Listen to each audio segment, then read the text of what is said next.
আমার ছেলের চেহারা দেখা কিন্তু বোঝা যায় না। আসলে সে একটা হার্ট বজ্জা। এই কই যাস? আজকে সারা রাত মদ খেয়ে ড্যাং ড্যাং করে নাচবো, আপনি নাচবেন? ট্রেন আসছে, তবে তা কোনো প্ল্যাটফর্মে নয়, বরং সিনেমার হলে। তবে ব্যাপারটা কেমন হয়? আসছে তানিম নূর পরিচালিত এবং হুমায়ুন আহমেদের কালজয়ী সৃষ্টি কিছুক্ষণের বইয়ের পাতা থেকে বনলতা এক্সপ্রেস, সোজা আপনার সিনেমা হলে। তবে এই ট্রেনের যাত্রা কোথায়? কারাই বা থাকছেন প্যাসেঞ্জার হিসেবে? আছে কি কোনো মিস্ট্রিজ? সকল কিছু সম্পর্কে জানা যাবে আজকের কুচি কুচি বিশ্লেষণে। তো চলুন যাত্রীদের টিকিট কাটা যাক।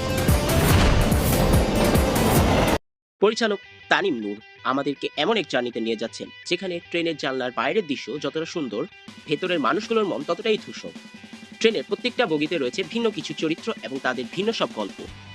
ট্রেলার দেখেই বোঝা যাচ্ছে রেট্রো স্টাইলের এই সিনেমাটোগ্রাফি যেন সিগনেচার হুমায়ুন আহমেদ স্টাইলের নস্টাইলজিয়াকেই নিয়ে আসছে সিনেমার পর্দায়।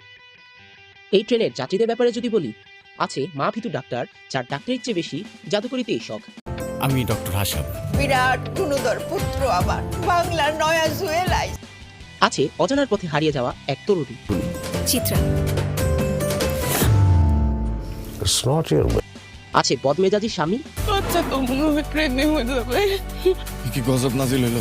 গ্রামের দাই মারে দিলে তখনই তিনটা বাচ্চা ডেলিভারি করে দিত। বাচ্চা এত আগে ডেলিভারি লাগলে বউকে কয়েকটা দিন আগে প্রেগনেন্ট বানাইতেন। আছে চঞ্চল মন্ত্রীমশাই এবং তার স্ত্রী ও শ্যালী।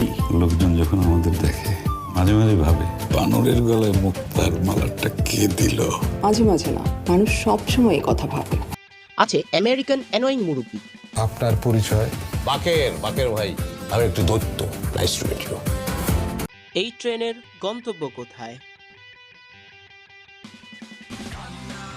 তবে কি এই ট্রেন তার গন্তব্যে পৌঁছাতে পারবে, নাকি মাঝপথে যাবে থেমে? কাটাতে হবে কি রাত ট্রেন থেকে নেমে? সকল কিছুর উত্তর জানা যাবে সিনেমার হল।